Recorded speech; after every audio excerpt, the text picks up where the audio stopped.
नमस्कार दोस्तों, स्वागत है आपका जीके लाइव पाठशाला में। यूपी ट्रिपल एससी वीडियो री एग्ज़ाम 2023 के लिए जो है हम लोग यूथ कंपटीशन टाइम्स की ये प्रैक्टिस सेट सॉल्व कर रहे हैं। इसमें जो है सामान्य हिंदी का 2 सेट ऑलरेडी कवर हो चुका है। आज आपका तीसरा सेट है। बाकी 2 वीडियो पर आप लोगों का बहुत सारा प्यार मिला। उम्मीद है ऐसे ही प्यार बनाए रहेंगे और वीडियो को लाइक करेंगे। चैनल को जरूर आप लोग सब्सक्राइब कीजिएगा। लेट न करते हुए चलिए शुरुआत करते हैं। पहले क्वेश्चन से लेकर दिया गया आपका प्रश्न 1 से लेकर 5 तक निम्नलिखित गद्यांश को पढ़कर नीचे दिए गए प्रश्नों का उत्तर दीजिए। ठीक है, तो गद्यांश को हम लोग सरसरी नज़र से पढ़ लेते हैं। दिया गया है आपका आग राज कपूर द्वारा निर्मित निर्देशित पहली फिल्म थी जिसका सिनेमा घरों में प्रदर्शन 1948 में हुआ था। उस समय किसी ने यह सोचा भी नहीं था कि यह 23 साल का नौजवान फिल्मी दुनिया में एक क्रांति लेकर आया है। इस फिल्म में एक नव स्वतंत्र देश के नौजवानों की इच्छाओं की कहानी है जो अपने जिंदगी के नए ढंग से जीना चाहते हैं। इसमें उस समय की 3 प्रसिद्ध नायिकाएं कौन कौन? नरगिस, कामनी कौशल तथा निगार सुल्ताना थीं। इस फिल्म के लेखक इरदराज आनंद और छायाकार कौन थे? आपके BN रेड्डी थे। संगीत पृथ्वी थिएटर के अस्थाई संगीतकार राम गांगुली ने तैयार किया था और इस फिल्म की छाप अथवा प्रभाव आगे की सत्यम शिवम सुंदरम, ध्यान रखिएगा, सत्यम शिवम सुंदरम तथा मेरा नाम जोकर आदि में देखा जा सकता है। बहुत ही अच्छा जो है आपका गद्यांश था। इसमें देखिए प्रश्न क्या दिया गया है। पहला प्रश्न है आपका आग फिल्म की कथा आधारित है, तो इसकी कथा जो है आपका नौजवानों पर आधारित है। ठीक है ना, आपको पता है उस समय के नौजवानों पर आधारित है जैसा कि गद्यांश में बताया गया है। ऑप्शन ए सही हो जाएगा। अगला क्वेश्चन है आपका आग नामक फिल्म का प्रदर्शन वर्ष कौन सा है? तो आपको पता है आग फिल्म का प्रदर्शन कब हुआ था? सही जवाब हो जाएगा आपका ऑप्शन नंबर बी, 1948 में हुआ था। ठीक है ना, और यह राजकुमार द्वारा निर्मित प्रथम फिल्म थी जैसा कि आपके गद्यांश में बताया गया है। अगला क्वेश्चन देखते हैं, इनमें कौन आग फिल्म की नायिका नहीं है? ठीक है ना, इसमें नायिका की बात की जा रही है तो इसमें जो है आपकी मधुबाला नहीं है। ठीक है ना, बाकी आपके निगार सुल्तान, नरगिस और कामनी कौशल तीनों लोग जो है नायिका की भूमिका निभाएंगे। नेक्स्ट क्वेश्चन आपका इस फिल्म का प्रभाव राज कपूर की किस फिल्म में मिलता है? तो इसमें जो है आपको बताया गया है गद्यांश में कि सत्यम शिवम सुंदरम में मिलता है। आपका ऑप्शन नंबर यहाँ से सी से हो जाएगा, सत्यम शिवम सुंदरम में मिलता है। अगला क्वेश्चन देखते हैं, आग के प्रदर्शन के समय राज कपूर की उम्र क्या थी? तो आपको गद्यांश में बताया गया ना कि ये 23 साल का लड़का, तो सही जवाब हो जाएगा आपका इनकी उम्र जो है आपके 23 वर्ष थी। आपका ऑप्शन डी से हो जाएगा। अगला क्वेश्चन देखते हैं, मगही किस उपभाषा की बोली है? तो मगही जो है आपकी यह है आपका ऑप्शन नंबर डी से हो जाएगा, बिहारी भाषा की उपबोली। ठीक है ना, ऑप्शन नंबर यहाँ से डी से हो जाएगा, जो है बिहारी भाषा की उपभाषा है और इसी के अंतर्गत जो है मैथिली बोलियां भी शामिल है। अगला क्वेश्चन है देखिएगा, आपका एक अलंकार दिया गया है, इसको बताना है कौन सा अलंकार है। दिया गया आपका रावण सिर सरोज बनचारी चल रघुवीर मिली सिली मुखधारी। सिली मुख में अलंकार है, तो सिली मुख में अलंकार की बात की जाए तो इसमें जो है आपका श्लेष अलंकार है। आपका ऑप्शन नंबर यहाँ से ए सही हो जाएगा। 7वें नंबर क्वेश्चन का इसमें कौन सा अलंकार है? इसमें जो है श्लेष अलंकार है। ठीक है, बढ़ते हैं अगले क्वेश्चन की तरफ। दिया गया है, नेक्स्ट पेज पर आते हैं। क्वेश्चन है आपका विस्मय अस्थाई भाव किस रस में होता है? तो सिंपल सा क्वेश्चन है, विस्मय अस्थाई भाव जो है आपका किस रस में होता है? सही जवाब हो जाएगा आपका ऑप्शन नंबर सी, अद्भुत रस में अस्थाई भाव आपका विस्मय होता है। ठीक है ना, और इसका विषय और हास्य रस की ऑप्शन में हास्य रस भी दिया है, तो हास्य रस का अस्थाई भाव हास्य होता है। शांत रस की यही बात की जाए तो इसका यह अस्थाई भाव निर्वेद होता है, वैराग्य भी कर सकते हैं। और विभत्स रस का अस्थाई भाव जो है आपका जुगुप्सा या घृणा होता है। अगला क्वेश्चन दिया है आपका, इसमें भी दोहा दिया गया, उसको बताना है कि रचयिता कौन है। दिया है आपका गुरु गोविंद दोऊ खड़े काके लागो पाए बलिहारी गुरु आपनो गोविंद दियो बताए। उक्त पद्यांश में क्या है, रचयिता कौन है? तो सही जवाब हो जाएगा इसके रचयिता जो है आपके कबीरदास जी है। ठीक है ना, कबीरदास जी इसके रचयिता और बहुत ही फेमस है इनकी दोहा है। ठीक है ना, आपका ऑप्शन नंबर यहाँ से सी से हो जाएगा 9वें क्वेश्चन का सही जवाब। और इनके जो है बीजक से यह लिया गया है। अगला क्वेश्चन देखते हैं, चौपाई छंद में कितनी मात्राएं होती हैं? 10वां क्वेश्चन है। तो चौपाई छंद की अगर बात की जाए तो यह एक सममात्रिक छंद होता है और इसमें जो है 16 मात्राएं होती हैं। ठीक है ना, यह इसमें 16 मात्राएं होती हैं। आपका ऑप्शन नंबर यहाँ से सी से हो जाएगा 10वें नंबर क्वेश्चन का सही जवाब। अगला क्वेश्चन देखते हैं, दिया है आपका 11 नंबर का क्वेश्चन, यदि ए ओ तथा औ के बाद कोई भिन्न स्वर आता है तो इसके स्थान पर क्रमशः अय आय अव आव हो जाता है। यह कौन सी संधि का गुण है? तो यह है आपके अयादि संधि का गुण। आपका ऑप्शन नंबर यहाँ से क्या से हो जाएगा, डी से हो जाएगा, यह अयादि संधि का गुण है। अगला क्वेश्चन देखते देखिएगा, इस तरह से क्वेश्चन घुमा के पूछा जाता है। दिया गया आपका, इस प्रश्न के वाक्य में पहले और अंतिम भाग में क्रमशः पहला और छठे की संख्या दी गई है। बीच में आने वाले, देखिए पहले भी क्वेश्चन आ चुके हैं दोनों प्रैक्टिस सेट में। आने वाले अंश को 4 भागों में बांटा गया है। यरलव में संख्या दी गई, चारों पक्ष को उचित क्रम में लगाना है। ठीक है ना, इसमें जो है उचित क्रम में लगाना है। तो देखिए पहले दे दिया गया है आपका मजदूरों की बस्तियों में, यानी सबसे पहले आएगा, और सबसे लास्ट में आएगा बिगड़ने की संभावना रहती है। अब बीच वाला पूछा है तो सही जवाब हो जाएगा आपका ऑप्शन नंबर ए। पहले र आएगा, फिर व आएगा, फिर ल आएगा, फिर य आएगा। ठीक है ना, तो क्या हो जाएगा, मजदूरों की बस्तियों में। उसके बाद र की बात करें तो व्यक्तियों की अपेक्षाकृत अनजान होने से। उसके बाद व आएगा, तथा मनोरंजन शिक्षा आदि की सुविधाओं।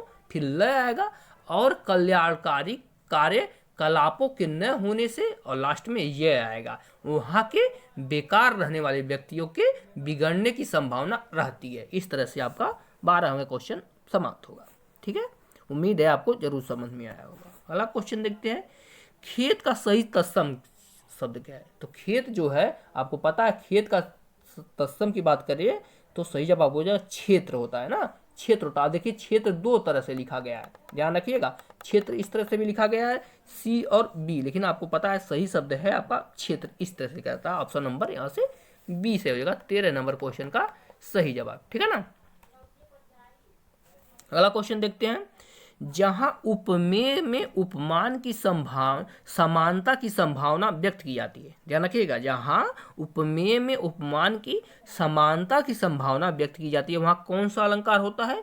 तो वहां जो है आपका उत्प्रेक्षा अलंकार होता है। ठीक है ना, उत्प्रेक्षा अलंकार होता है। और आप लोग पता है उत्प्रेक्षा अलंकार में जो है जनु जानो मनु मानो जनहु जन जानो ये सब आता है। ठीक है ना, इससे भी हम लोग पहचान सकते हैं। जैसे उदाहरण के लिए देखा जाए तो आपका मुख मानो चंद्रमा है, तो मानो आ गया ना, यहाँ पर आप लोग तुरंत पकड़ लेंगे कि यहाँ पर उत्प्रेक्षा अलंकार है।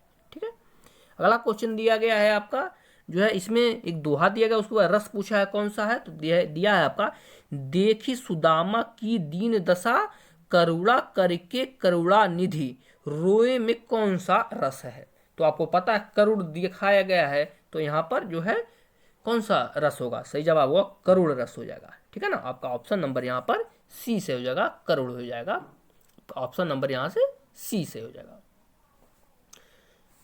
नेक्स्ट क्वेश्चन देखते हैं, अगले पेज पर दिया गया 16 नंबर का क्वेश्चन, आजन्म में कौन सा समास है?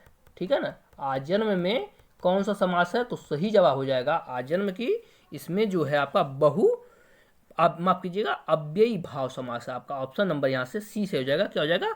अव्ययी भाव समास होता है आजन्म में। ठीक है ना, जैसे आजन्म हो गया, यथाशक्ति आ जाता है, हर दिन आ जाता है, प्रतिदिन आ जाता है, उपकूल आ जाता है, ये सब जो है अव्ययी भाव समास के उदाहरण है। ठीक है, अगला क्वेश्चन देखते हैं, तल्लीन शब्द में सही उपसर्ग का विच्छेद है। तो तल्लीन में उपसर्ग बताना है, तो सही जवाब हो जाएगा आपका ऑप्शन नंबर डी सही हो जाएगा, में तत् धन लीन होगा। और यह जो है व्यंजन संधि का उदाहरण है। ठीक है ना, तत् धन लीन होता है तल्लीन, और यह व्यंजन संधि का उदाहरण है। ठीक है ना, अगला क्वेश्चन देखते हैं, हंस पत्रिका के संपादक थे।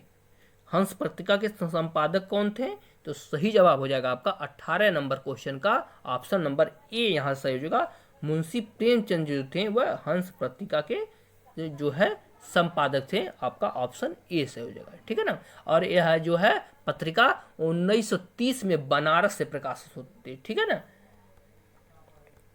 और बाकी दिया गया है 3 नाम जो दिए गए हैं, पहले निराला दिया गया तो इनकी पत्रिका जो है समन्वय पत्रिका है, ठीक है। वह यह है आपका 1922-23 से जो है कलकत्ता से प्रकाशित होती थी। फिर धर्मवीर भारती जी की बात करें तो इनकी पत्रिका जो है धर्मयुग पत्रिका है, ठीक है ना। और यह है आपका 1950 में मुंबई से प्रकाशित की जाती है। और अज्ञेय जी की बात करें तो इनकी पत्रिका प्रतीक है, ठीक है ना। और यह है आपका 1947 से जो है इलाहाबाद से प्रकाशित की जाती थी। इस बात को भी आप लोग ध्यान में रखिएगा, ठीक है। अगला क्वेश्चन देखते हैं क्या दिया गया है। दिया गया आपका गोद में लड़का शहर भर में ढिढोरा मुहावरे का सही अर्थ क्या है? तो इसका सही जवाब हो जाएगा ऑप्शन नंबर सी, पास में वस्तु रहते हुए चारों ओर खोजना, ठीक है ना। आपका ऑप्शन सी सही हो जाएगा 19 नंबर क्वेश्चन का सही जवाब। बढ़ते हैं अगले क्वेश्चन की तरफ। दिया गया आपका निम्न पंक्तियों में सही अलंकार का चयन कीजिए, ठीक है ना। पंक्ति दिया गया, इसमें कौन सा अलंकार है बताना है, तो पढ़ते हैं इसका। दिया है आपका पानी विच मीन प्यासी मोह सुन सुन आवे हाँसी। बहुत ही इंपॉर्टेंट है, बहुत बारे पेपर में पूछा गया है। तो सही जवाब हो जाएगा आपका यह जो है आपका विशेषोक्ति का अलंकार है, ठीक है। विशेषोक्ति का अलंकार का जो है उदाहरण है। इसका कहने का मतलब है विशेषोक्ति अलंकार कहाँ होता है, जहाँ जो है साधन के रहते हुए भी जो है आपका जो है कार्य पूरा नहीं होता है, यहाँ पर विशेषोक्ति अलंकार होता है, ठीक है ना। जो है कारण होते हुए भी कार्य यहाँ पर पूरा नहीं होता है, वहाँ पर विशेषोक्ति अलंकार है। क्योंकि देखिए पानी बीच मीन प्यासी, ठीक है ना, यानी पानी के बीच रहते हुए भी मछली प्यासी है, ये सुन के मुझे हंसी आ रही है, ठीक है। अगला क्वेश्चन देखते हैं। वाक्य के अशुद्ध भाग यानी त्रुटिपूर्ण भाग का चयन कीजिए, यदि कोई त्रुटि नहीं हो तो भाग डी को चिन्हित कीजिए, ठीक है ना। इसमें त्रुटि बताना है। देखिए ज्यादातर इस क्वेश्चन में जो है ऑप्शन डी रहने की बहुत कम संभावना है, 99.9% जो है कभी कोई त्रुटि नहीं होता है। एक आध क्वेश्चन में हो सकता नहीं, तो इस बात को कभी न लगाइएगा कि कोई त्रुटि नहीं है, क्योंकि 90% 99% क्वेश्चन में हमेशा कोई ना कोई त्रुटि रहती है इस तरह के क्वेश्चन में, जहां इस तरह का क्वेश्चन आता है, ठीक है ना। तो इसका सही जवाब हो जाएगा 21 नंबर क्वेश्चन का ऑप्शन नंबर सी, उद्घाटन करेगा। क्योंकि यहाँ पर रिस्पेक्ट के साथ बोला जाएगा ना, उद्घाटन करेंगे, ठीक है ना। तो आपका ऑप्शन नंबर सी में जो है त्रुटि है, ठीक है। 21 नंबर क्वेश्चन यहाँ से पूरा हो जाता है। क्योंकि किसी व्यक्ति को हम रिस्पेक्ट के साथ बोलते हैं, वहां पर हमेशा सदैव बहुवचन लगाया जाता है। अगला क्वेश्चन देखते हैं। निम्न में से कौन सा लुटेरा शब्द में प्रयुक्त प्रत्यय है? लुटेरा, तो इसका सही जवाब हो जाएगा इसमें एरा प्रत्यय है, ठीक है ना। एरा प्रत्यय है जो है लुटेरा में। ऑप्शन नंबर यहाँ से ए सही हो जाएगा। सिंपल सा क्वेश्चन था। देखते हैं अगला क्वेश्चन। दिया गया आपका रीत्य अनुसार, ठीक है ना। रीत्य अनुसार दिया है, शब्द का संधि विच्छेद क्या होगा? तो इसका सही जवाब हो जाएगा आपका ऑप्शन नंबर ए सही होगा, रीत धन अनुसार, यानी रीत के अनुसार जो है रीत्य अनुसार का संधि विच्छेद होगा। ऑप्शन ए सही हो जाएगा 23 नंबर क्वेश्चन का सही जवाब, ठीक है ना। और यह संधि की बात करें तो यह आपका यण संधि का उदाहरण है। अगला क्वेश्चन है। निम्नलिखित शब्दों में से हनुमान का पर्यायवाची शब्द नहीं है की बात की जा रही है, तो सही जवाब हो जाएगा आपका राम भक्त जो है हनुमान शब्द का उदाहरण नहीं है, पर्यायवाची, ठीक है ना। बाकी आपका हनुमान जी की पर्यायवाची की बात करें तो इसमें महावीर हो जाता है, कपीस, रामदूत, मारुति नंदन, बजरंगी, पवन सुत, पवन कुमार, कपीस, ये सब जो है हनुमान जी के पर्यायवाची हैं, ठीक है ना। अगला क्वेश्चन देखते हैं। देखिएगा थोड़ा सा अच्छे से जो है पीडीएफ नहीं बन पाया, लेकिन हम बोल दे रहे हैं, आप लोग समझ में आ जाएगा कौन सा वाक्य सही है, ठीक है ना। 25 नंबर क्वेश्चन, तो सही जवाब हो जाएगा आपका ऑप्शन नंबर बी, बैल और बकरी घास चरते हैं। क्योंकि 2 शब्द आ जाता है तो वहां पर बहुवचन का प्रयोग करते हैं, ठीक है ना, चरते हैं। आपका ऑप्शन नंबर यहाँ से बी से हो जाएगा, ठीक है। बढ़ते हैं 26 नंबर क्वेश्चन की तरफ। देखते हैं क्या दिया गया है आपका। दिया गया है आपका निम्न में से कौन सा काटना का तत्सम है? ठीक है ना। काटना का तत्सम पूछा है तो सही जवाब हो जाएगा आपका ऑप्शन नंबर सी, कर्तन होता है। ठीक है ना, काटना का जो है तत्सम शब्द कर्तन होता है। आप लोग ध्यान रखिएगा, देख लीजिएगा नहीं दिख रहा तो हम लिख दे रहे हैं, कर्तन होता है। ठीक है, को त के ऊपर र और फिर न, कर्तन, इस तरह से लिखते हैं, इस तरह से होता है कर्तन। ठीक है, ऑप्शन नंबर यहाँ से सी से हो जाएगा। अगले पेज पर आते हैं, दिया गया है आपका अवस्थित वाक्य खंडों से क्रमबद्ध वाक्य बनाइए और उचित क्रम चुनिए, यानी कौन से क्रम पे आएगा। ठीक है ना, 27 नंबर क्वेश्चन है, तो सही जवाब हो जाएगा आपका ऑप्शन नंबर डी हो जाएगा। देखिए यहाँ से थोड़ा ऊपर कर देते हैं, इधर करते हैं ताकि आपको दिखाई दे। डी होगा, पहले नंबर पे तीसरा आएगा, पहले नंबर पर तीसरा आएगा, उसके बाद पांचवा आएगा, तब दूसरा आएगा, फिर पहला आएगा, फिर छठा आएगा। तो हम आपको बता दे रहे हैं कैसे बनेगा। बनेगा आपका शुरू से ही आर्थिक और सामाजिक अन्याय को बिना हिंसक विरोध के भारतीय सहते चले आए हैं। ठीक है ना, इस तरह से आपका वाक्य बनेगा। तो आपका ऑप्शन नंबर यहाँ से डी सही हो जाएगा। ठीक है ना, ऑप्शन डी सही हो जाएगा। ठीक है, बढ़ते हैं अगले क्वेश्चन की तरफ, थोड़ा सा जूम करते हैं। दिया है आपका अवधिशिला का उर पर था गरुभार, तिल तिल काट रही थी दृगजल धार। इस उदाहरण में प्रयुक्त छंद बताना है। तो यह कौन से छंद का उदाहरण है, तो यह आपका बरवे है। ठीक है ना, यह बरवे का उदाहरण है। आपका ऑप्शन नंबर यहाँ से सी से हो जाएगा 28 नंबर क्वेश्चन का सही जवाब। ठीक है ना, बरवे की बात करें तो यह है आपका अर्ध सम्मात्रिक छंद होता है, और यह छंद के विषम चरणों में यानी पहला और तीसरा में 12-12 मात्राएं होती हैं, और सम चरणों में यानी दूसरे और चौथे में 7-7 मात्राएं होती हैं। ठीक है ना, यह आपका बरवे का उदाहरण होता है। ठीक है, अगले क्वेश्चन की तरफ बढ़ते। क्वेश्चन है आपका परुष शब्द का विलोम बताना है। परुष है तो परुष शब्द का शब्द है विलोम जो है आपका कोमल होता है। ऑप्शन नंबर यहाँ से डी सही हो जाएगा। क्या होता है, कोमल होता है। ठीक है ना, यही सरल की बात की जाए तो इसका विलोम कठिन होता है, और पौरुष को बात की जाए तो इसका विलोम अपौरुष होता है। ठीक है ना, अपौरुष होता है। अगला क्वेश्चन देखते हैं, जिसका जन्म पहले हुआ हो वाक्य के लिए एक उपयुक्त शब्द बताइए। तो आपको पता है सिंपल सा क्वेश्चन है, बहुत बार पूछ लिया जाता है। जिनका जन्म पहले होता है उसे अग्रज बोलते हैं। ठीक है ना, और जिनका जन्म बाद में होता है उसे अनुज बोला जाता है। दोनों शब्दों को ध्यान में रखिए।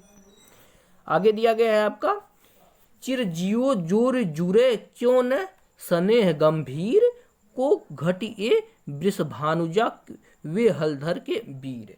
वृषभानुजा और हलधर में कौन सा अलंकार है। ठीक है ना, ये तो सिंपल सा क्वेश्चन है। देखिए इस तरह से दोहा देकर भी क्वेश्चन पूछा जाता है अलंकार। देखिए किस तरह से क्वेश्चन घुमाया है, तो सही जवाब हो जाएगा। हाल ही एग्जाम में इस तरह से क्वेश्चन पूछे जा रहे हैं।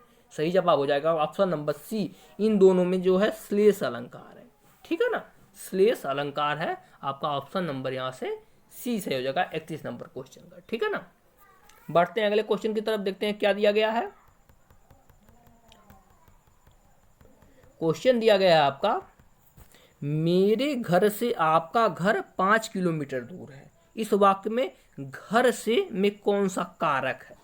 ठीक है ना, तो सही जवाब हो जाएगा 32 नंबर क्वेश्चन का ऑप्शन नंबर यहाँ से डी हो जाएगा, अपादान कारक है। क्योंकि घर से घर तो अलग हो रहा है ना, दूरी बताई जा रहा है, यानी अलगाव की स्थिति पैदा हो रही है, तो यहाँ पर जो है अपादान कारक हो जाएगा। ठीक है ना, नेक्स्ट क्वेश्चन है आपका, वाचस्पति किस समास का समस्त पद है।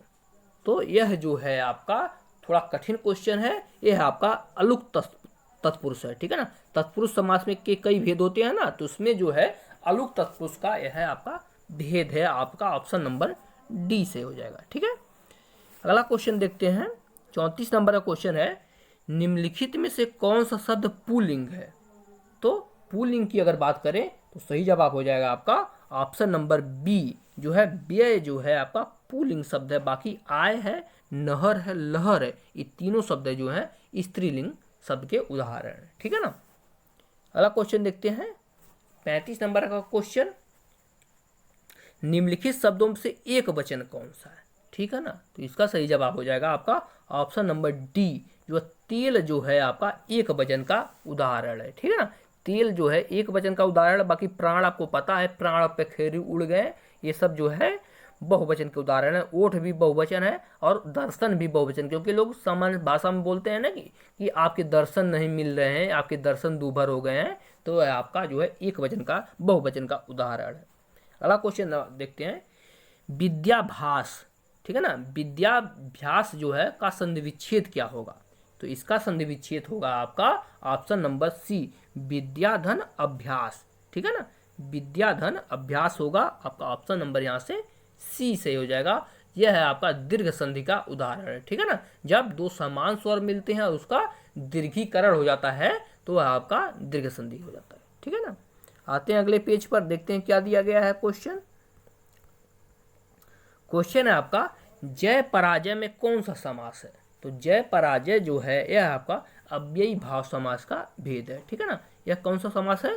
अव्ययी भाव समास का यह आपका भेद है। आपका ऑप्शन नंबर यहाँ से ए सही हो जाएगा, ठीक है। जैसे जय पराजय हो गया, माता पिता हो गया, भाई बहन हो गया, गाय बैल, राम कृष्ण, बेटा बेटा बेटी, और जो है ये सब जो है आपके द्वंद्व समास के उदाहरण है, ठीक है ना। माफ कीजिएगा, अव्ययी भाव हम लगा दिए क्या, माफ कीजिएगा, ये सब जो है द्वंद्व समास के उदाहरण है, क्षमा चाहते हैं, ये आपके द्वंद्व समास के उदाहरण है, ठीक है ना। ये सभी के सभी द्वंद्व समास के उदाहरण है। इसमें जो है होता है दोनों पद जो है प्रधान होते हैं, ठीक है ना, इसमें जो है दोनों पद प्रधान होते हैं और सबका दोनों का अलग अलग अस्तित्व रहता है, ठीक है ना। अब बीच में जो है हाइफन आ जाता है, ठीक है ना, यह आपका अव्ययी भाव समास के जो है पहचानने के नियम है। अगला क्वेश्चन देखते हैं, 38 नंबर का क्वेश्चन है आपका, इसमें से शुद्ध वर्तनी वाला शब्द कौन सा है? ठीक है ना, शुद्ध वर्तनी वाला शब्द पूछा है तो सही जवाब हो जाएगा आपका अन्वेषण, ठीक है ना, अन्वेषण इस तरह से लिखा जाता है, आपका ऑप्शन नंबर ए सही हो जाएगा। देखिए वाक्य शुद्धिकरण आपको पता होगा तो आपको कई तरह के क्वेश्चन आपके सही हो जाएंगे, ठीक है ना, तो ये आपका ऑप्शन ए सही हो जाएगा। अगला क्वेश्चन देखते हैं, इसमें से किस शब्द के पर्यायवाची गलत है? 39 नंबर का क्वेश्चन है, तो सही जवाब हो जाएगा आपका ऑप्शन नंबर यहाँ पे डी से हो जाएगा। सूर्य में जो है यामा नहीं आता है, ठीक है ना, बाकी आपका ये आपका ऑप्शन नंबर यहाँ से डी सही हो जाएगा, ठीक है ना। सूर्य का शब्द बात की जाए तो इसमें आपका दिवस वार यामा दिन का पर्यायवाची होता है, ना कि सूर्य का, ठीक है ना। दिवस जो है दिन का होता है, यामा भी आपका दिन का होता है, ये सब इसके पास है। और सूर्य के पर्यायवाची की बात करें तो इसमें आता है आपका दिन आ गया, दिवाकर आ गया, भानु, भास्कर, ये सब जो है आपके सूर्य के पर्यायवाची। बाकी कमल का जलज पंकज सरोज होता है, पुष्प का आपका कुसुम फूल सुमन होता है, और सरस्वती जी की आपकी गिरा भारती वाणी, ये सब जो है महाश्वेता, ये सब सरस्वती जी की पर्यायवाची। अगला क्वेश्चन देखते हैं, आवरण शब्द का विलोम बताना है। तो आवरण शब्द का विलोम जो है आपका सिंपल सा क्वेश्चन है, अनावरण होगा, आपका ऑप्शन नंबर यहाँ से ए से हो जाएगा। आवरण शब्द का विलोम अनावरण होता है। नेक्स्ट क्वेश्चन देखते हैं, अजान बाहु शब्द निम्नलिखित में से किसका वाक्यांश के लिए सही है? ठीक है ना, अजान बाहु शब्द निम्नलिखित में से किस वाक्यांश के लिए सही है? तो इसका सही जवाब हो जाएगा आपका ऑप्शन नंबर सी, जिसकी भुजाएं घुटनों तक लंबी हों, ठीक है ना, जिसकी भुजाएं घुटनों तक लंबी हों उसके लिए एक शब्द क्या होता है? अजान बाहु होता है। 41 नंबर क्वेश्चन का सही जवाब हो जाएगा ऑप्शन नंबर सी। अगला क्वेश्चन देखते हैं, बहती गंगा में हाथ धोना का सही अर्थ क्या है? तो बहती गंगा में हाथ धोने का मतलब होता है आपका अवसर का लाभ उठाना, ठीक है ना, अवसर मिलने पर लाभ उठा लेना, वही आपके बहती गंगा में हाथ धोना है। ऑप्शन नंबर डी से हो जाएगा 42 नंबर क्वेश्चन का सही जवाब, ठीक है ना। बढ़ते हैं अगले क्वेश्चन की तरफ। क्वेश्चन नेक्स्ट है आपका 43 नंबर का क्वेश्चन। क्या दिया गया है आपका? दिया गया आपका मैथिली शरण गुप्त का संबंध आधुनिक काल के किस युग से है? तो इनका संबंध जो है आधुनिक काल के द्विवेदी युग से है, ठीक है ना। इसके कौन से युग से है? द्विवेदी युग से है, ठीक है। और द्विवेदी युग की अगर हम बात करें तो ये आपका 1900 से सन 1920 ईस्वी तक जो है आपका द्विवेदी युग था। क्षमा चाहते हैं थोड़ी जो है डिस्टर्बेंस के लिए। अगला क्वेश्चन देखते हैं। हाँ, द्विवेदी युग की हम लोग बात कर रहे थे ना, तो द्विवेदी युग का जो है सन 1900 से 1920 ईस्वी तक जो है द्विवेदी युग माना जाता। इसके प्रवर्तक जो है महावीर प्रसाद जो है द्विवेदी माने जाते हैं। यही छायावादी युग की बात करें तो छायावादी युग के लेखक में आपके जयशंकर प्रसाद आ जाते हैं, निराला जी आ जाते हैं, सुमित्रा नंदन पंत, महादेवी वर्मा जो है आपके छायावादी युग के कवि में इनकी गणना की जाती है। यही छायावादोत्तर युग की बात करें तो इसमें बालकृष्ण शर्मा, जो है नवीन आ जाते हैं, माखनलाल चतुर्वेदी जी हैं, भगवती शरण वर्मा जी हैं, ये सब छायावादोत्तर युग के कवि हैं। ठीक है, अगला क्वेश्चन देखते हैं, हिंदी साहित्य के किस कवि को कवियों का कवि कहा जाता है? बहुत ही इंपॉर्टेंट क्वेश्चन है। तो कवियों का कवि जो है शमशेर बहादुर सिंह जी को कहा जाता है। ठीक है, शमशेर बहादुर सिंह जी को जो है हिंदी साहित्य के कवियों का कवि कहा जाता है। ठीक है ना, यहीं आपको हरिवंश राय बच्चन जी की बात करें तो इनको जो है हालावादी कवि के नाम से जाना जाता है। ठीक है ना, और जो है वात्स्यायन की अगर बात करें तो इनको जो है सच्चिदानंद हीरानंद वात्स्यायन का पूरा नाम है, इनको जो है अज्ञेय कहा जाता है। ठीक है ना, या इसे प्रेत या चुट्टी चाटन कवि कहा जाता है, और शमशेर बहादुर कवियों के कवि के नाम से जाने जाते हैं। अगला क्वेश्चन है आपका, लड़का दौड़ता है, इस वाक्य में लड़का किस संज्ञा का उदाहरण है? तो लड़का जो है आपका जातिवाचक संज्ञा का उदाहरण है। आपका ऑप्शन नंबर बी से हो, क्योंकि यह पूरे लड़कों की जात का बोध कर रहा है, तो यह जातिवाचक संज्ञा का उदाहरण है। अगला क्वेश्चन देखते हैं, लड़का जल्दी से लपक कर पहुंचा, वाक्य में जल्दी से पद का कौन सा भेद है? देखिएगा, आप थोड़ा दिखाई नहीं दे रहा, लेकिन आपको बता दे रहे हैं, यह जल्दी से जो है आपका ऑप्शन नंबर बी से होगा, क्रिया विशेषण है। ठीक है ना, किसका उदाहरण है? आपका क्रिया विशेषण का जो है आपका उदाहरण है। 46 नंबर क्वेश्चन का सही जवाब हो जाएगा। अगला क्वेश्चन है आपका, राजा सेवक को कंबल देता है, वाक्य में रेखांकित पद कौन सा कारक है? ठीक है ना, तो राजा सेवक को कंबल देता है, यह आपका संप्रदान कारक है। आपको सिंपल से देखने से पता रहा है, देता है यानी प्रदान करता है ना, तो यह आपका संप्रदान कारक है। ठीक है ना, ऑप्शन नंबर यहाँ से ए सही हो जाएगा। अगले क्वेश्चन की तरफ बढ़ते हैं। दिया गया है, अधिसूचना का अंग्रेजी अनुवाद क्या है? ठीक है ना, तो अधिसूचना का अंग्रेजी अनुवाद की अगर बात करें तो इसका अंग्रेजी अनुवाद जो है आपका क्या हो जाएगा? नोटिफिकेशन। ठीक है ना, नोटिफिकेशन ही दिया जाता है ना, कोई चीज़ का जो अधिसूचना दिया जाती है तो किसके माध्यम से दिया जाता है? उसे जो है नोटिफिकेशन ही बोला जाता है। आपका ऑप्शन नंबर यहाँ से डी से हो जाएगा, 48 नंबर क्वेश्चन का सही जवाब। बढ़ते हैं 49 नंबर क्वेश्चन की तरफ। दिया गया आपका, निम्नलिखित में कृतवाच्य का वाक्य बताइए। तो कृतवाच्य जो है उसमें हो जाएगा आपका ऑप्शन नंबर ए सही हो जाएगा, तुलसी ने रामचरितमानस लिखी, यह है आपका कृतवाच्य का उदाहरण है। ठीक है ना, ऑप्शन ए सही हो जाएगा 49 नंबर क्वेश्चन का सही जवाब। अब देखिए, कृतवाच्य किसे कहते हैं? जहां कर्ता क्या प्रधानता होती है ना, जिस शब्द में कर्ता की प्रधानता होती है वहां पर जो है कृतवाच्य होता है। ठीक है, नेक्स्ट क्वेश्चन है आपका, जहां वाक्य की गति अंतिम रूप ले ले, विचार के तार टूट जाएं, वहां किस चिन्ह का प्रयोग किया जाता है? तो इस चिन्ह जो है, इसमें जो है पूर्ण विराम का प्रयोग किया जाता है, यानी पूरा का पूरा वाक्य रुक जाता है, यानी विराम लेते हैं, वहां पर पूर्ण विराम का प्रयोग होता है। आपका ऑप्शन नंबर यहाँ से डी से हो जाएगा। तो ये थे आपके आज के तीसरे लेक्चर के जो है हिंदी के 50 क्वेश्चन। आप लोग कमेंट में बताइए कि आपके 50 में से कितने सही। वीडियो पसंद आई तो लाइक जरूर कीजिएगा, चैनल को जरूर सब्सक्राइब कीजिएगा। मिलते हैं नेक्स्ट लेक्चर में, तब तक के लिए धन्यवाद। ये आपका जीएस का तीसरा सेट है। चलिए शुरुआत करते हैं। आप लोग वीडियो को लाइक कीजिएगा, चैनल को जरूर सब्सक्राइब कीजिएगा, और इससे पहले के सभी सेट जरूर देखिएगा। आपका डिस्क्रिप्शन बॉक्स में पूरा प्लेलिस्ट दिया गया है। क्वेश्चन है आपका पहला, भारतीय कृषि अनुसंधान परिषद की स्थापना कब हुई थी? सही जवाब हो जाएगा आपका ऑप्शन नंबर सी, 1929 में हुई थी। ठीक है ना, कब हुई थी? 1929 में हुई थी। और यहाँ पर 16 जुलाई 1929 में ICAR की स्थापना हुई थी। उस समय इसका नाम जो था आपका imperial council of agriculture research था। ठीक है ना, और उसके बाद जून 1947 में इसका नाम जो है बदलकर भारतीय कृषि अनुसंधान परिषद कर दिया गया था। अगला क्वेश्चन देखते हैं, धान में खैरा बीमारी का क्या कारण है? तो धान में जो है खैरा बीमारी आपका जस्ते की कमी के कारण होती है। आपका ऑप्शन ए सही हो जाएगा, जस्ते की कमी के कारण खैरा रोग होता है, जिसमें जो है पत्तियां पीली पड़ जाती हैं। नेक्स्ट क्वेश्चन आपका, तेजाब वर्षा जिसे एसिड रेन भी कहा जाता है, पर्यावरण में निम्न प्रदूषण से होती है। तो आपका एसिड रेन जो है आपका पर्यावरण में नाइट्रस ऑक्साइड एवं सल्फर डाइऑक्साइड के कारण होती है। आपका ऑप्शन यहाँ से डी से हो जाएगा, 103 नंबर क्वेश्चन का सही जवाब ऑप्शन नंबर डी। ठीक है, बढ़ते हैं अगले क्वेश्चन की तरफ, देखते हैं क्या दिया गया है। क्वेश्चन दिया गया आपका, साइमन कमीशन पहली बार भारत कब आया था?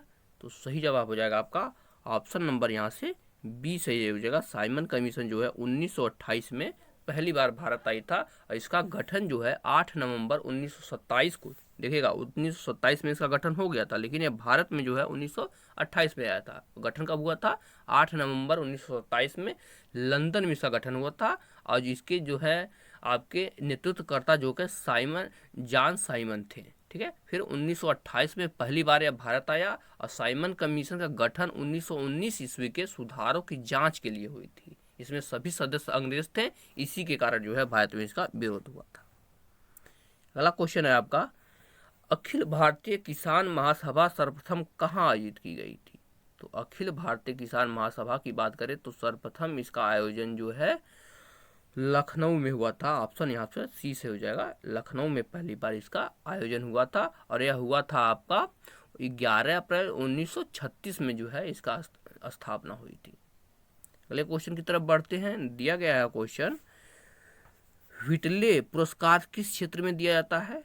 तो व्हिटले पुरस्कार जो है आपका वन्य जीव संरक्षण क्षेत्र में दिया जाता है। आपका ऑप्शन नंबर यहाँ से सी से हो जाएगा। वन्य जीव संरक्षण के क्षेत्र में यह पुरस्कार दिया जाता है। ऑप्शन यहाँ से सी से हो जाएगा 106 नंबर का क्वेश्चन का सही जवाब। अगला क्वेश्चन देखते हैं, निम्नलिखित में से किसे मुगल सेना में चिकित्सा नियुक्त किया जाता? तो चिकित्सक की अगर बात करें मुगल सेना में, सही जवाब हो जाएगा आपका ऑप्शन नंबर ए। बर्नियर जो है ये आपका मुगल सेना में चिकित्सक के रूप में कार्य करते थे। ऑप्शन ए सही हो जाएगा।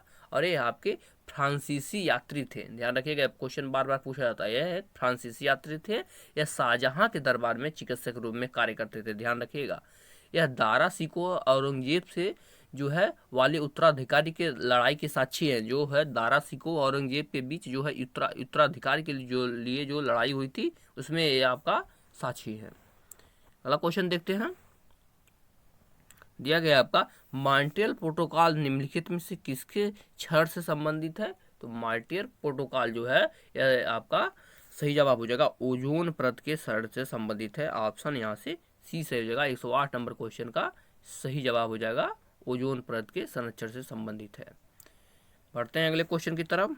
इसकी व्याख्या देख, जो है मॉन्ट्रियल प्रोटोकॉल जो है 16 सितंबर 1987 को मॉन्ट्रियल जो कि कनाडा में है 33 देशों के बीच एक समझौता हुआ था। उस पर 33 देशों ने हस्ताक्षर किया था और ओजोन संरक्षण का यह प्रथम अंतर्राष्ट्रीय समझौता था। इसी सम्मेलन में तय किया गया था कि ओजोन का विनाश करने वाले पदार्थ जो कि कौन सा है CFC, जिसे क्लोरोफ्लोरोकार्बन कहते हैं, यह जो है इसके उत्पादन को सीमित किया जा सके और विकासशील देशों को ओजोन परत को क्षति पहुंचाने वाले CFC रसायनों का विकल्प के रूप में चुना गया था, ठीक है। और 16 सितंबर को विश्व ओजोन जो है दिवस के रूप में मनाया जाता है, इस बात को भी ध्यान रखिएगा। 109 नंबर का क्वेश्चन है आपका, दामोदर नदी निकलती है। दामोदर नदी की बात करें तो यह है आपका छोटा नागपुर पठार से दामोदर नदी निकलती है। आपका ऑप्शन नंबर यहाँ से बी सही हो जाएगा। छोटा नागपुर पठार से यह आपका निकलती है। और यहीं बात की जाए इस नदी की कुल लंबाई की बात की जाए तो 1500 किलोमीटर इस नदी की लंबाई है और यह शिवालिक पर्वत श्रेणी को काटती हुई पंजाब में प्रवेश करती है और लुधियाना और फिरोजपुर के निकट जो है नगर जो है इसके तटवर्ती राज्य है। और सिंधु की अगर बात करें तो यह तिब्बत में मानसरोवर देखिए झील से निकलती है। सिंधु नदी भी बहुत इंपॉर्टेंट है, ध्यान रखिएगा। यह जो है मानसरोवर झील के पास से निकलती है और इसकी कुल लंबाई लगभग 1800 किलोमीटर है, ठीक है ना, 2800 किलोमीटर है। यह आपका जो अरब सागर में अपना जल गिराती है। यहीं बड़ी नदियों की बात करें तो ब्रह्मपुत्र भी एक बड़ी नदी है जो कि तिब्बत के मानसरोवर से झील से के 80 किलोमीटर दूर से निकलती है और यह आपका इसकी लंबाई देखा जाए तो कुल 2900 किलोमीटर है ब्रह्मपुत्र नदी की लंबाई, ठीक है। इस बात को भी ध्यान रखिएगा, बड़ी नदियों की लंबाई पूछा जाता है। अगला क्वेश्चन 110 नंबर का दिया गया है आपका, मगध की प्रारंभिक राजधानी कौन सी थी? तो सही जवाब हो जाएगा आपका ऑप्शन नंबर यहाँ से सी से हो जाएगा राजगीर, जिसे गिरिव्रज भी कहा जाता है। मगध की प्रथम राजधानी थी और यह है आपका मगध जो है महाजनपद काल में सबसे शक्तिशाली है राजा था और इसकी स्थापना हर्यक वंश के बिंबिसार ने की थी और राजगृह को अपनी राजधानी बनाई थी। अगला क्वेश्चन देखते हैं, कपास उद्योग जिन कच्चे माल पर आश्रित हैं वे हैं। तो कपास उद्योग की बात करें तो यह आपका भार सममूलक होते हैं। ठीक है, ऑप्शन यहाँ से सी से हो जाएगा क्या, भार सममूलक होते हैं। कपास जिन कच्चे मालों पर यहाँ पर निर्भर करते हैं। यहाँ से 111 नंबर क्वेश्चन आपका कंप्लीट होता है। ठीक है, बढ़ते हैं अगले क्वेश्चन की तरफ। नेक्स्ट पेज पर 112 नंबर क्वेश्चन यहाँ से कवर करेंगे। उम्मीद है आप लोगों को वीडियो पसंद आ रही होगी। प्लीज़ वीडियो को लाइक जरूर कीजिएगा, चैनल को जरूर सब्सक्राइब कीजिएगा, इससे जो है हमें मोटिवेशन मिलता रहता है। अगला क्वेश्चन देखते हैं, निम्नलिखित में से कौन सा बाघ आरक्षित क्षेत्र 2 राज्यों में विस्तृत है। तो इसमें जो है आपका ऑप्शन नंबर यहाँ से ए सही हो जाएगा। बांदीपुर जो है टाइगर रिजर्व वो आपके 2 राज्यों में विस्तृत है। कौन कौन से राज्यों में, एक तो हो गया तमिलनाडु और दूसरा हो गया कर्नाटक राज्य। दोनों राज्यों में इसका विस्तार है। अगला क्वेश्चन देखते हैं, ईश्वर केवल मनुष्य के सद्गुण को पहचानता है तथा उसकी जाति नहीं पूछता। आगामी दुनिया में कोई जाति नहीं होगी। यह सिद्धांत किस भक्ति संत का है। तो यह सिद्धांत जो है आपके गुरु नानक जी ने दिया था। आपका ऑप्शन यहाँ से सी से हो जाएगा। ये आपके गुरु नानक जी के बोल है। ठीक है ना। अगला क्वेश्चन देखते हैं, अधिकांश मौसम गतिविधियां, देखिएगा अधिकांश मौसम गतिविधियां जिन वायुमंडलीय परत में होती हैं वह क्या कहलाती हैं। तो सही जवाब हो जाएगा आपका 114 नंबर क्वेश्चन का सही जवाब ऑप्शन नंबर यहाँ से देखते हैं, ऑप्शन यहाँ से सी सही हो जाएगा। क्षोभ मंडल में जो है मौसमी घटनाएं सभी की सभी होती हैं। ठीक है ना, क्षोभ मंडल में जो भी मौसमी घटनाएं होती हैं वह होती हैं। और क्षोभ मंडल की बात करें तो यह आपकी सबसे निचली परत है और इसकी ऊंचाई जो है 8 से 18 किलोमीटर तक होती है। क्षोभ मंडल की ऊंचाई ध्यान रखिएगा कब तक होती है, 8 से 18 किलोमीटर तक इसकी ऊंचाई होती है और इसकी जो है मौसमी घटनाएं इसमें होती है। और क्षोभ मंडल में तापमान की गिरावट की दर अगर बात करें तो 165 मीटर ऊंचे जाने पर 1 डिग्री सेल्सियस जो है तापमान में कमी आती है। ये भी क्वेश्चन बहुत बार पूछा जाता है। अगला क्वेश्चन देखते हैं, विश्व की सबसे बड़ी ताजा पानी की झील कौन सी है। 15 नंबर का क्वेश्चन है। तो सही जवाब हो जाएगा ऑप्शन नंबर डी सही हो जाएगा। लेक सुपीरियर जो है विश्व की सबसे बड़ी ताजे पानी की झील है। ठीक है ना, ये आपके कनाडा और अमेरिका के बीच आपका स्थित है। और क्षेत्रफल की बात करें तो 82,414 वर्ग किलोमीटर जो है इसका कुल क्षेत्रफल है। क्वेश्चन यहाँ से भी पूछा जाता है, तो आप लोग इस बात को भी ध्यान रखिएगा। अगला क्वेश्चन है, वर्तमान में भारत की जनसंख्या वृद्धि निम्न में से किस दौर से गुजर रही है।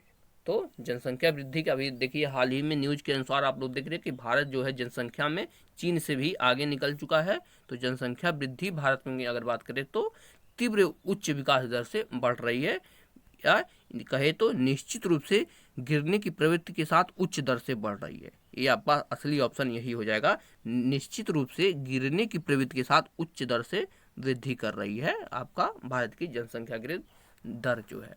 ऑप्शन नंबर यहाँ से डी सही हो जाएगा। अगला क्वेश्चन देखते हैं, उत्तर प्रदेश के न्यूनतम और अधिकतम जनसंख्या घनत्व वाले जिले हैं क्रमशः। देखिएगा इंपॉर्टेंट क्वेश्चन है 117 नंबर का। तो सही जवाब हो जाएगा आपका ऑप्शन नंबर यहाँ से बी से हो जाएगा। उत्तर प्रदेश में अधिकतम जनसंख्या, न्यूनतम की बात करें तो सोनभद्र 117 नंबर बी हो जाएगा। ललितपुर है न्यूनतम, और अधिकतम की अगर बात करें तो अधिकतम आपका हो जाएगा गाजियाबाद। ठीक है ना, ललितपुर की जनसंख्या घनत्व है 242 है। यहीं गाजियाबाद का जनसंख्या घनत्व की बात करें तो 3,971 है जो है आपके गाजियाबाद का जनसंख्या घनत्व, जो कि बहुत ही ज़्यादा है। अगला क्वेश्चन देखते हैं 118 नंबर क्या दिया गया है, वर्तमान में उत्तर प्रदेश के अधिकतम और न्यूनतम साक्षरता दर वाले जिले कौन कौन से हैं। देखिएगा साक्षरता दर की बात कर रही है, तो सही जवाब हो जाएगा आपका ऑप्शन नंबर यहाँ से बी से हो जाएगा। आपके न्यूनतम साक्षरता दर आपका गौतम, क्या पूछा गया देखिए क्रम देखिएगा, पहले न्यूनतम पूछा है अधिकतम पूछा है। देखिए पहले अधिकतम पूछा है, तो सबसे अधिक जो है आपका गौतम बुद्ध नगर का साक्षरता दर है। यही न्यूनतम की बात करें तो जो है आपके श्रीवस्ती का साक्षरता दर है। ठीक है ना, ठीक है। और यहीं कुल उत्तर प्रदेश की बात करें, देश की कुल साक्षरता दर की बात करें तो 73% का आपको पता ही है। यहीं उत्तर प्रदेश में उसमें बात करें तो उत्तर प्रदेश की साक्षरता दर आपका 67.7% है। और पुरुषों की साक्षरता दर उत्तर प्रदेश में बात करें तो 77.3% है। देखिएगा इस तरह से हम रिलेट कर सकते हैं, 10 आगे 10 पीछे। ठीक है ना, अब देखिएगा यहाँ से देखिए 67.7% यानी 67% मान लीजिए कुल है। और अधिक की पुरुष की बात करें तो पुरुष हमेशा अधिक ही रहते हैं, तो 77% हो गया पुरुष का। और महिला की अगर बात करें तो 57 हो गया, 57 हो गया। देखिए 10-10 का अंतर है दोनों में, 60-7 लास्ट में 67, 77, 57। इससे आप रिलेट कर सकते हैं उत्तर प्रदेश की जो है जनसंख्या दर, ठीक है। और स्त्री साक्षरता दर 57.2% है। और सर्वाधिक साक्षरता दर आपका गौतम बुद्ध नगर जिला है, जहाँ साक्षरता दर आपका 80.12% है, ठीक है ना। और न्यूनतम आपका श्रीवस्ती है, और यहाँ के साक्षरता दर आपका 46.74% है आपके श्रीवस्ती के साक्षरता दर। अगला क्वेश्चन देखते हैं, दिया गया आपका नामाजिक नामफूक कोयला क्षेत्र कहाँ पर स्थित है? तो सही जवाब हो जाएगा आपका ऑप्शन ए हो जाएगा आपका, यह है आपका अरुणाचल प्रदेश में स्थित है। ऑप्शन ए हो जाएगा 119 नंबर क्वेश्चन का सही जवाब, ठीक है ना। कहाँ पर स्थित है? यह आपका अरुणाचल प्रदेश स्थित है। अगला क्वेश्चन देखते हैं, सरकार की पंचायती राज प्रणाली, देखिएगा 120 नंबर का क्वेश्चन है, सरकार की पंचायती राज प्रणाली का प्रमुख विशेषता क्या है? तो सही जवाब हो जाएगा यहाँ पर इस सभी यहाँ की प्रमुख विशेषता, इसमें सरकार की 3 श्रेणियाँ होती हैं, आपको पता है। पंचायती राज व्यवस्था आपका त्रिस्तरीय पंचायती राज व्यवस्था है निश्चित रूप से। दूसरा है आपका इसका लक्ष्य गांवों को सामाजिक और आर्थिक न्याय प्रदान करना, ये भी बिल्कुल सही है। और तीसरा दिया गया है आपका कि जिला परिषद इसके सदस्य के रूप में कुछ सांसद होते हैं, ये भी सही है। तो सही जवाब आप हो जाएगा आपका ऑप्शन डी, सभी के सभी यहाँ पर सही जवाब है, ठीक है। अगला क्वेश्चन देखते हैं, 121 नंबर के क्वेश्चन में क्या दिया गया है? क्वेश्चन दिया गया है पंचायती राज विषय हैं, इंपॉर्टेंट क्वेश्चन है, देखिएगा पंचायती राज किसके विषय हैं? तो इसका सही जवाब हो जाएगा पंचायती राज जो है आपका ऑप्शन यहाँ से सी से होगा, राज्य की सूची पर जो है ये आपके राज्य सूची के अंतर्गत आते हैं पंचायती राज। ऑप्शन नंबर आपका सी से हो जाएगा 121 नंबर क्वेश्चन का सही जवाब, ठीक है ना। अगला क्वेश्चन देखते हैं, भारत के संविधान में मौलिक कर्तव्य किस संविधान संशोधन जोड़ा गया? तो आपको पता है मौलिक कर्तव्य जो है आपका 42वें संविधान संशोधन द्वारा जोड़ा गया था, जो कि आपका मिनी कॉन्स्टिट्यूशन या जो है लघु संविधान के रूप में जाना जाता है, ठीक है ना। और यह है आपका सरदार स्वर्ण सिंह समिति के सिफारिश पर जोड़ा गया था, ठीक है। और 42वां संविधान संशोधन की अगर बात करें तो यह आपका 1976 द्वारा यह जो है हुआ था, ठीक है। अगला क्वेश्चन देखते हैं, यदि राष्ट्रपति एवं उपराष्ट्रपति का पद खाली हो तो भारत के राष्ट्रपति पद पर कौन होता है? तो इसका सही जवाब हो जाएगा आपका ऑप्शन नंबर बी, भारत का जो है राष्ट्रपति उपराष्ट्रपति दोनों जब अनुपस्थित रहते हैं तो भारत के मुख्य न्यायाधीश जो हैं राष्ट्रपति के रूप में कार्य करते हैं, ठीक है। और यह आपका अनुच्छेद 70 के अंतर्गत यह कहा गया है कि ऐसी परिस्थिति जब उत्पन्न होती है तो यहाँ पर जो है भारत का मुख्य न्यायाधीश कार्यरत होगा, ठीक है।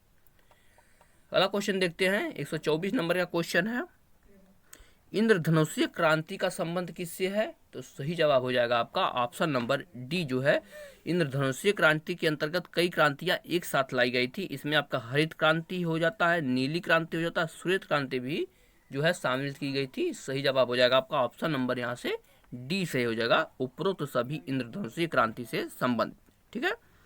अगला क्वेश्चन देखते हैं, राष्ट्रीय नियोजन में रोलिंग प्लान की अवधारणा लागू की गई थी।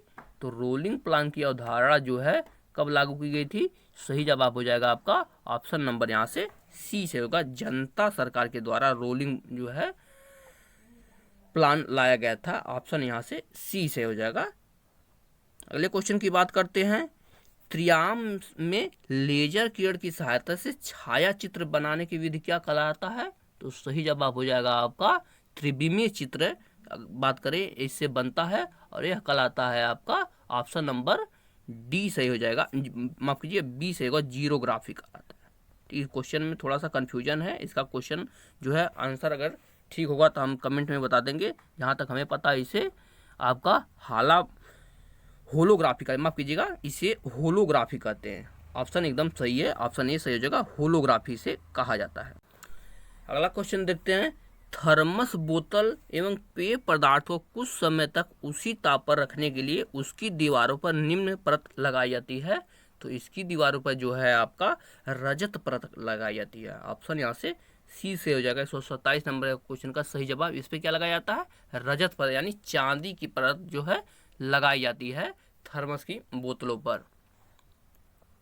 अगला क्वेश्चन देखते हैं, टमाटर में रंग लाल रंग का कारण क्या होता है। तो लाल की अगर बात करें तो टमाटर में सही जवाब हो जाएगा लाइकोपिन के कारण जो है टमाटर का रंग लाल होता है। 128 नंबर क्वेश्चन का सही जवाब हो जाएगा। और किशमिश का गुलाबीपन जो है, अब देखिए लाइकोपिन के कारण क्या क्या चीज़ें लाल होती हैं, जैसे किशमिश का गुलाबीपन हो जाता है, तरबूज का लालपन हो जाता है, ये सब जो है आपके लाइकोपिन के कारण होता है। इसी प्रकार गाजर का पीलापन लालपन कैरोटीन के कारण होता है। ये भी क्वेश्चन बहुत बार पूछा जाता है। अगला क्वेश्चन देखते हैं, नींबू खट्टा किसके कारण होता है। तो नींबू के खट्टे की बात करें तो यह है आपका साइट्रिक अम्ल के कारण नींबू खट्टा होता है। आपका ऑप्शन नंबर यहाँ से सही हो जाएगा, आपका ऑप्शन डी से हो जाएगा, साइट्रिक अम्ल के कारण जो है नींबू खट्टा होता है। ऑप्शन नंबर यहाँ से डी से हो जाएगा सही जवाब, ठीक है ना। अब जानते हैं यहाँ पर अम्ल वे पदार्थ होते हैं। देखिए यहाँ पर अम्ल की बात कर रहा है, अम्ल वे पदार्थ होते हैं जिनमें हाइड्रोजन पाया जाता है एवं जलीय विलयन में हाइड्रोजन आयन उत्पन्न करता है, ठीक है। अतः जो होता है खट्टे फलों में नींबू, जैसे नींबू हो गया, इमली हो गया, इस सब में जो है साइट्रिक अम्ल पाया जाता है। नींबू में साइट्रिक अम्ल हो गया, इमली की अगर बात करें तो इसमें जो है टाइट्रिक अम्ल पाया जाता है, ठीक है ना। अब बढ़ते हैं अगले क्वेश्चन की तरफ। 130 नंबर का क्वेश्चन दिया गया है, प्लास्टर ऑफ पेरिस का सूत्र क्या है, ठीक है ना। क्या है, 130 नंबर का क्वेश्चन दिया गया है, प्लास्टर ऑफ पेरिस का सूत्र क्या है। तो सही जवाब हो जाएगा आपका ऑप्शन नंबर यहाँ से सी से हो जाएगा, 2CaSO4H2O, ठीक है ना। 2CaSO4H2O जो है आपका प्लास्टर ऑफ पेरिस का रासायनिक सूत्र है। ऑप्शन नंबर यहाँ से सी से हो जाएगा। इसका प्रयोग आपको पता है, हड्डी टूटी जाती है तो वहाँ पर जो है प्लास्टर करने के लिए किया जाता है, मूर्तियाँ बनाने के लिए सबका प्रयोग किया जाता है। अगला क्वेश्चन है आपको, हाइड्रोफाइट है। तो हाइड्रोफाइट की अगर बात करें तो सही जवाब हो जाएगा आपका ऑप्शन नंबर यहाँ से बी से हो जाएगा। यह है आपका एक जलीय पौधा है। हाइड्रोफाइटा जो है क्या है आपका, यह एक जलीय पौधा है। ऑप्शन यहाँ से बी से हो जाएगा 131 नंबर क्वेश्चन का सही जवाब। बढ़ते हैं अगले क्वेश्चन की तरफ। क्या दिया गया है, दिया गया है आपका 132 नंबर का क्वेश्चन, जीनेटिक्स निम्नलिखित में से किसका अध्ययन कहलाता है। तो जेनेटिक्स के अंतर्गत जो है आपका सही जवाब हो जाएगा ऑप्शन यहाँ से डी से हो जाएगा, अनुवांशिक और विचरण का अध्ययन जो है जेनेटिक के अंतर्गत किया जाता है। ऑप्शन यहाँ पर डी से हो जाएगा। और इसकी जानकारी सबसे पहले किसने दी थी, ग्रेगर जॉन मेंडल ने दी थी। पीढ़ी दर पीढ़ी वाला आपको पता है, ग्रेगर जॉन मेंडल आप 9 से ही 8 से ही पढ़ते आ रहे हैं, अनुवांशिकी के जनक कहलाते हैं। और अनुवांशिकी का पिता इन्हें कहा जाता है। और जो है सन 1953 में JD वाटसन और क्रिक ने जो है DNA का द्विकुंडली मॉडल भी प्रतिपादन किया था, ठीक है। नेक्स्ट क्वेश्चन देखते हैं, लैंगिक जनक से अनुवांशिक विचरण कैसे होता है। क्वेश्चन नंबर 133 है, लैंगिक जनक से अनुवांशिक विचरण कैसे होता है। तो सही जवाब हो जाएगा आपका ऑप्शन नंबर डी से हो जाएगा, यानी जीन के सम्मिश्रण से भी होता है, क्रोमोसोम के बदलाव से होता है और जीन के मिश्रण से भी होता है। आपका ऑप्शन यहाँ से डी से हो जाएगा 133 नंबर क्वेश्चन का सही जवाब, ठीक है। अब आते हैं 134 नंबर क्वेश्चन पर, धान के खेत से निकलने वाली गैस कौन सी होती है। तो धान के खेत से जो है आपका कौन सी गैस निकलती है। ऑप्शन नंबर यहाँ से डी से होगा, इससे इथेन भी निकलती है, मीथेन भी निकलती है और नाइट्रोजन भी निकलता है। तो सही जवाब हो जाएगा आपका ऑप्शन नंबर यहाँ से डी से हो जाएगा, सभी के सभी गैस यहाँ से निकलते हैं, ठीक है। अगला क्वेश्चन देखते हैं, अगला क्वेश्चन देखते हैं, फसल लैंगिक विधि क्या है, ठीक है ना। तो फसल लैंगिक विधि की अगर बात करें तो यह है आपका फसलोत्पादन के लिए पोषक तत्वों की आवश्यकता जानने के लिए पौध विश्लेषण है, ठीक है ना। ऑप्शन यहाँ से बी से हो जाएगा 135 नंबर क्वेश्चन का सही जवाब। अगला क्वेश्चन देखते हैं, फसल पकने में सहायक हार्मोन कौन सा है। तो इसका सही जवाब हो जाएगा, फसल पकने के लिए जो है आपका सबसे अधिक हार्मोन की अगर बात करें तो इथिलीन है, ठीक है ना। सही जवाब ऑप्शन यहाँ से सी से हो जाएगा, क्या एथिलीन है, ठीक है। नेक्स्ट क्वेश्चन देखते हैं, काली मिट्टी सबसे अधिक उपयुक्त है। तो काली मिट्टी की अगर बात करें तो यह जो है आपका कपास की खेती के लिए सबसे ज़्यादा उपयोगी होती है काली मिट्टी। ऑप्शन यहाँ से सी से हो जाएगा, कपास की खेती के लिए सबसे ज़्यादा उपयोग होती है काली मिट्टी। बढ़ते हैं अगले क्वेश्चन की तरफ। 138 नंबर का क्वेश्चन देखते हैं। आईसी चिपों द्वारा निर्मित प्रथम डिजिटल कंप्यूटर जाना जाता है तो यह क्या कहलाता है? सही जवाब हो जाएगा आपका IBM 1620 कहलाता है। ठीक है ना, IBM 1620। और यहाँ पर IBM से मतलब आपका इंटरनेशनल बिजनेस मशीन है, इस बात को भी ध्यान रखिएगा, international business machine. Option C से हो जाएगा। अगला क्वेश्चन देखते हैं। क्रायोजेनिक इंजन का इस्तेमाल होता है तो क्रायोजेनिक इंजन की अगर बात करें तो इसका इस्तेमाल जो है स्पेस शटल में होता है। ठीक है ना, ऑप्शन यहाँ से सी से हो जाएगा, स्पेस शटल में इसका इस्तेमाल होता है। और ये आपका वैज्ञानिक दृष्टि से आपका जो है 150 डिग्री सेल्सियस से नीचे के तापक्रम को क्रायोजेनिक तापक्रम कहा जाता है। ये भी क्वेश्चन बहुत बार पूछा जाता है, तो आपका सही जवाब हो जाएगा आपका ऑप्शन नंबर यहाँ पर सी से हो जाएगा। बढ़ते हैं अगले क्वेश्चन की तरफ। 140 नंबर का क्वेश्चन दिया गया है आपका, वायुमंडल में उपस्थित ओजोन परत अवशोषित करती है तो ओजोन परत जो है आपका अल्ट्रावायलेट किरणों को जो है अवशोषित कर लेती है। ऑप्शन यहाँ से सी से हो जाएगा 140 नंबर क्वेश्चन का सही जवाब। ठीक है, और ओजोन क्षोभ मंडल देखिए, वायुमंडल की सभी परतें हम लोग देख लेते हैं। क्षोभ मंडल की अगर बात करें तो यह इसकी ऊंचाई जो है धरातल से 40 से 50 किलोमीटर तक होती है। समताप मंडल की ऊंचाई, क्षोभ मंडल के ऊपर जो है समताप मंडल आता है जिसमें आपका ओजोन परत रहता है और इसकी ऊंचाई जो है 50 किलोमीटर तक होती है। ठीक है, और क्षोभ मंडल की बात करें तो ये आपका 8 से 18 किलोमीटर का क्षोभ मंडल होता है। इस मंडल के निचले भाग अर्थात 20 किलोमीटर की ऊंचाई तक लगभग स्थित रहता है, परंतु ऊपरी भाग जो है आपका 50 किलोमीटर ऊंचाई तक जो है रहता है। यही कारण है कि सूर्य की परावैंगनी किरणों को जो है अवशोषित कर लेता है। इसी में ओजोन मंडल पाया जाता है समताप मंडल में, और आपका जो है पृथ्वी के जो है परावैंगनी किरणों को सूर्य की अवशोषित कर लेता है। देखते हैं अगला क्वेश्चन क्या दिया गया है। दिया गया आपका, निम्न में से कौन सी गैस वैश्विक उष्णता यानी ग्लोबल वार्मिंग के लिए उत्तरदायी है? तो सही जवाब हो जाएगा आपका ऑप्शन नंबर सी सही जगह। कार्बन डाइऑक्साइड और मीथेन गैस जो है ग्लोबल वार्मिंग के लिए सबसे अधिक उत्तरदायी होता है। आपका ऑप्शन नंबर यहाँ से सी सही जगह 141 नंबर क्वेश्चन का सही जवाब। उम्मीद है आप लोग को वीडियो पसंद आ रही होगी। प्लीज़ वीडियो को लाइक ज़रूर कीजिएगा और चैनल को जरूर सब्सक्राइब कीजिएगा, इससे हमें मोटिवेशन मिलता रहेगा। और जो है आपको PDF के लिए टेलीग्राम ज्वाइन करना है तो आप लोग टेलीग्राम से हमारे ज़रूर से ज़रूर जुड़ लीजिए। जो है टेलीग्राम का लिंक आपके डिस्क्रिप्शन बॉक्स में दिया गया है, तो आप लोग टेलीग्राम से ज़रूर जुड़े। अगला क्वेश्चन देखते हैं। उत्तर प्रदेश शासन ने एग्रो पार्क अवस्थित किए हैं तो एग्रो पार्क जो है उत्तर प्रदेश के कौन से जिले में है? सही जवाब हो जाएगा आपका वाराणसी जिले में है। आपका ऑप्शन नंबर यहाँ से डी से हो जाएगा। माफ़ कीजिएगा, यहाँ पर क्या दिया गया है देखिएगा, यहाँ कूट भी दिया गया है, थोड़ा छोटा कर लेते हैं। कूट दिया गया है आपका। एग्रो पार्क की बात करें तो ये आपके हापुड़ जिले में भी है, देखिएगा हापुड़ जिले में भी है, लखनऊ में भी है, सहारनपुर में है और वाराणसी में भी है। ठीक है, तो इसके हिसाब से आपका ऑप्शन नंबर यहाँ से डी से होगा। यहाँ पे सभी जिलों में जो है एग्रो पार्क स्थित है। ठीक है, अगला क्वेश्चन देखते हैं। भारत ने अपना पहला परमाणु परीक्षण कब किया था? तो परमाणु परीक्षण की बात करते हैं तो भारत का पहला परमाणु परीक्षण जो है आपका 18 मई 1974 को हुआ था। ठीक है, 18 मई 1974 को भारत का पहला परमाणु परीक्षण हुआ था। उसमें कि तत्कालीन प्रधानमंत्री श्रीमती इंदिरा गांधी ने जो है राजस्थान के जैसलमेर जिले में पोखरण में किया था। ठीक है, पोखरण में किया था। और दूसरी परमाणु परीक्षण की बात करें तो आपका 11 से 13 मई 1998 में हुआ था। उस समय के हमारे प्रधानमंत्री जो है श्री अटल बिहारी वाजपेयी जी थे, उन्होंने पुनः परमाणु परीक्षण किया था।